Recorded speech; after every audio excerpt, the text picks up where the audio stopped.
Hey, welcome to Cooking with RangerRob. Grab your aprons and let's get started, guys. Before we get started, please take the time to subscribe, then click on the bell icon to get notified of our future videos. Well, hello everyone, and guess what kind of day it is? Yep, it's Traeger Day. And today we're going to cook a recipe from Sam the Cooking Guy. At the same time, we're going to use a Traeger instead of using a grill. We're going to use a Traeger grill. So that's our little twist on it. And we're going to change up the recipe just a smidgen, but we're not going to use a bread pan. We're going to cook it on a tin foil, and we're going to cook it in the Traeger and indulge.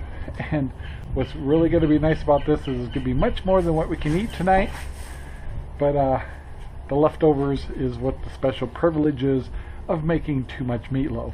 But while we're making the meatloaf, I'm going to turn it on, get it fired up, and then I'm going to turn it up to 375, but really what I want is 350.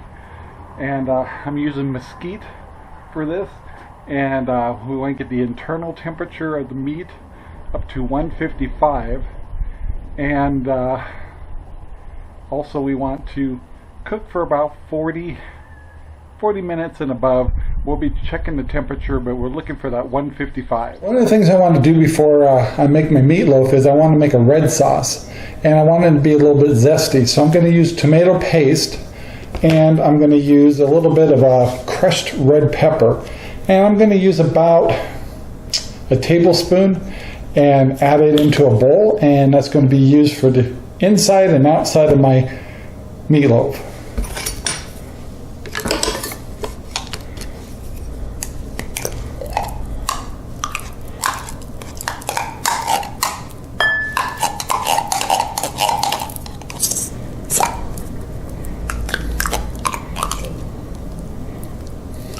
Here I'm adding red pepper, and I caution that you put in what you think you would like. Ours is going to be a little bit hotter than normal, so you might want to take it down to a teaspoon.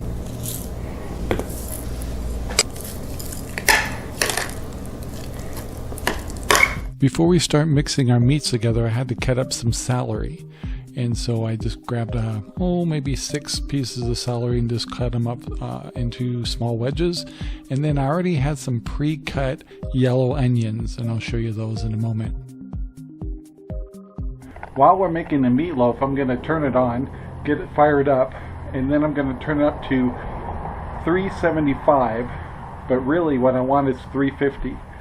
And I'm using mesquite for this.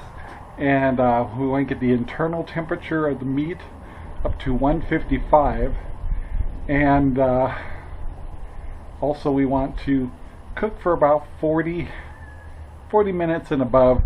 We'll be checking the temperature, but we're looking for that 155. Now on the stove, I'm getting a little olive oil and getting a pan ready to saute my onions and my celery. I'm setting my stove at medium-high so I don't burn anything. I don't want to cook these all the way through, just mildly. Here I'm adding my yellow onions. Now my celery. Let these cook for a while. Add a little bit of salt and pepper, about 2 pinches worth. After that, I'm going to add a teaspoon of minced garlic. You can add more garlic if you like, but I like a little bit more than just a teaspoon. Just a dab of olive oil on the garlic, and in about a minute, blend it all around, get the flavors all together. Don't overcook this, just about halfway, and then we'll pull it off the burner.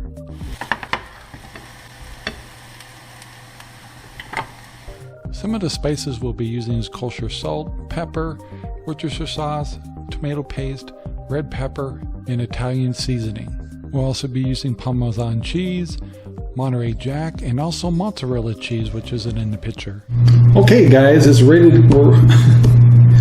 Alright, we're ready to go. I got the Traeger fired up and warming up, and now it's time to mix everything together. So I am using a pound of Jimmy Dean sausage and a pound of 80-20 hamburger, And we're going to throw that right in here. So to get these open, I kind of cheat. I just kind of put a cut in the side all the way across. And I'll do the same thing on the hamburger. Cut all the way across. And I'm set to go. So I just peel it open. Throw that on in there. Also, I thought it'd be kind of funny to let you know is I used a really tall bowl, and I used my secondary camera, which is my GoPro, which is too short to look over the bowl. So I had to use dog biscuit boxes to get my camera up there. So let's get rid of that. Next, we're going to add 2 eggs. I got those right here.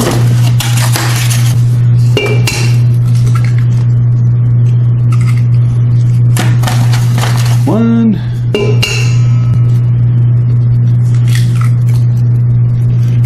2. For my next trick here, I'm going to add some breadcrumbs. I'm using Progresso. It's just a plain breadcrumbs. You can use any kind you want, but this is the one I'm going to use. About 3/4 of a cup. Next thing we're going to add is Worcestershire sauce. I can never say it. About 2 tablespoons, I would say. So I'm just going to kind of guess it out here a little bit. Looks good to me. Next, I'm going to add some Italian seasoning, about a large tablespoon heaping maybe would be enough for this. Let's see here. Not that much, a little more. And there we go. Next, I'm going to add some kosher salt, about a tablespoon. How to do the trick. Doesn't have to be exact. A tablespoon. Next, we're going to add my red sauce with red pepper in it. And I'm going to put in about a 1/4 cup. So I'm going to go with about that much. I'm also going to add some Parmesan cheese to this, and I'd say about 1/4 of a cup.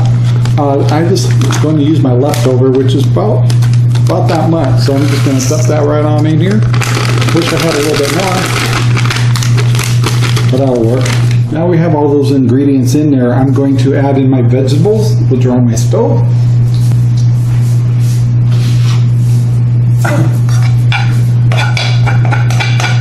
Dump all those right in here.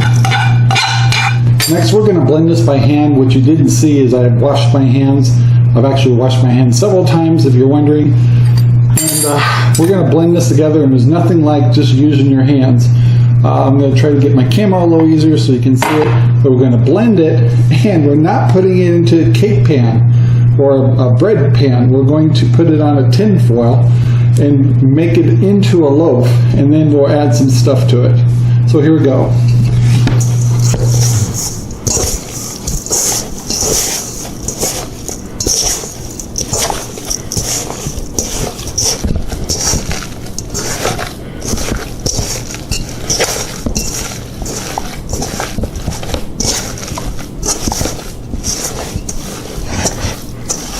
Now we have this all blended, we're going to put it onto the tin foil, but before we do that, we need to oil it.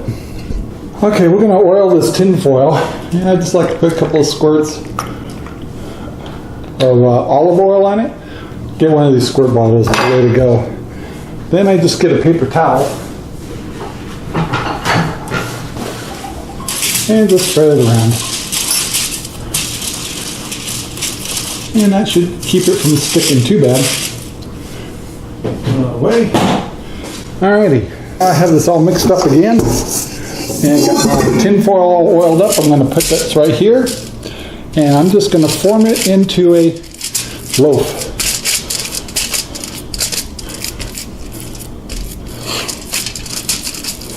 And yeah, you're going to get your hands dirty, and yes, I've been washing my hands constantly. You're just not seeing it when I'm editing the video here, so look really good.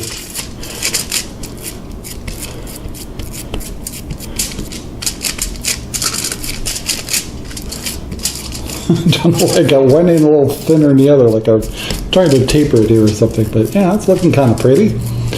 Alrighty. Pretty happy with that. Now we have this formed. Next thing I want to do is take my sauce and add that right to the loaf. And you can use all kinds of sauces. I'm just using a tomato paste with red pepper in it.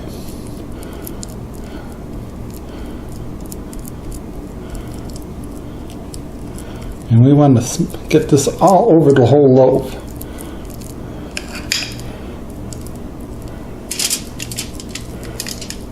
Don't forget to do the sides and the ends. No, it doesn't have to be perfect. And that was just like a perfect amount to cover this puppy.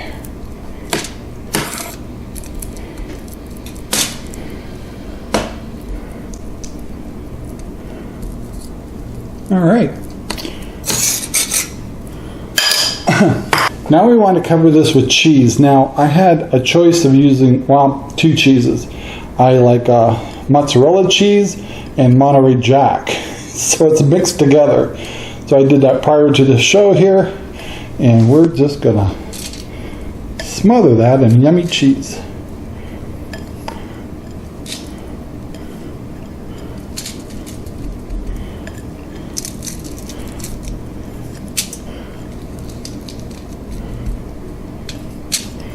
And if you don't have enough in your bowl, go get more.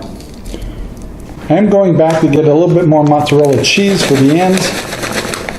It's a little short. But I'd say I'm using a good cup of cheese here. And I just want to make sure my ends are covered really well. And I'm sure this side needs it. Oh, this looks good.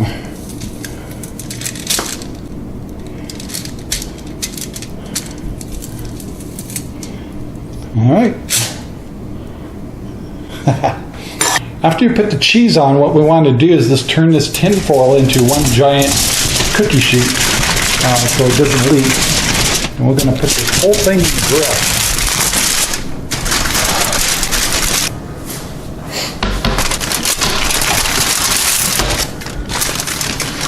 Now I slid a little cutting board underneath this to make it easier to slide into the Traeger.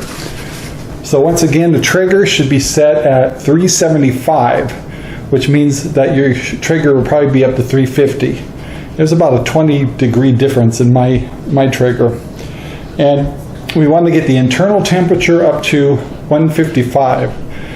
And we're going to check that with I think I'll go ahead and put a probe in it, but also I'm going to check it manually, just be on the safe side. And sometimes you want to go hotter than that, but remember, when you pull food out of being roasted, it continues to cook. So we don't want to overcook this puppy. We don't want it to be dry. So we're ready to go, and let's put it in the Traeger. Okay guys, we're ready to load this in. You can see why I have the plate underneath this.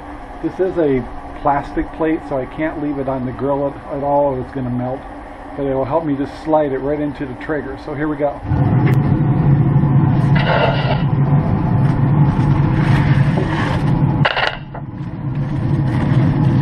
Just to let you know, before I finish cooking this thing, I did put a probe into the side, into the middle, so I can monitor it. I also have a wireless thermometer, so we're shooting for 155.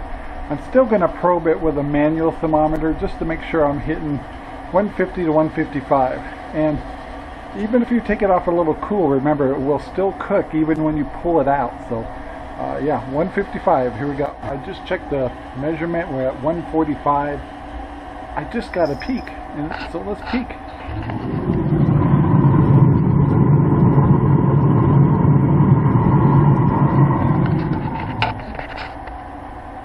Oh, that looks delicious.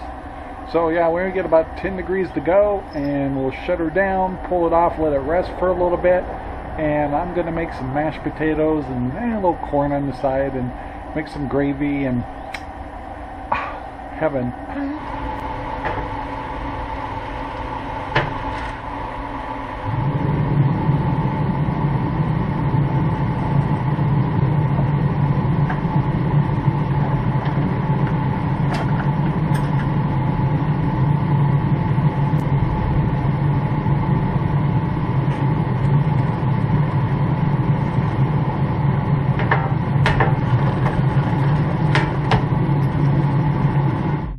So I brought this into the kitchen, and it looked beautiful. I mean, absolutely beautiful.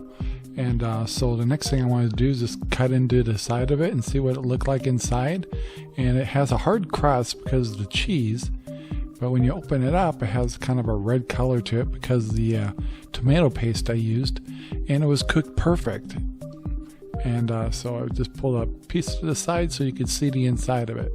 It didn't look dry at all, and I was really happy about that. Okay guys, we're going to do a taste test here. Looks like it's cooked all the way through. Looks pretty yummy, but here goes.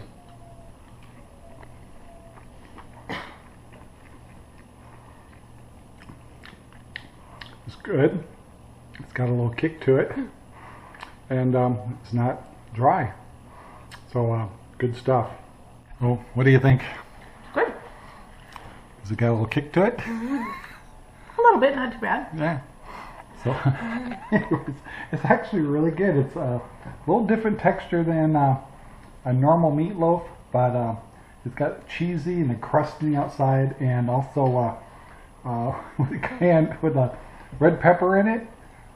It has a little bit of afterburn after it. Not much, but it's actually really good. So there you go, guys. There's a meatloaf in a Traeger. Hope you enjoyed it. So talk to you later. Thank you for watching our video. Please take the time to like, subscribe, and share our videos all over. Then go down to the description and think about becoming a member of our Patreon. This will allow you to get special content just for you and help us build future content. Thank you.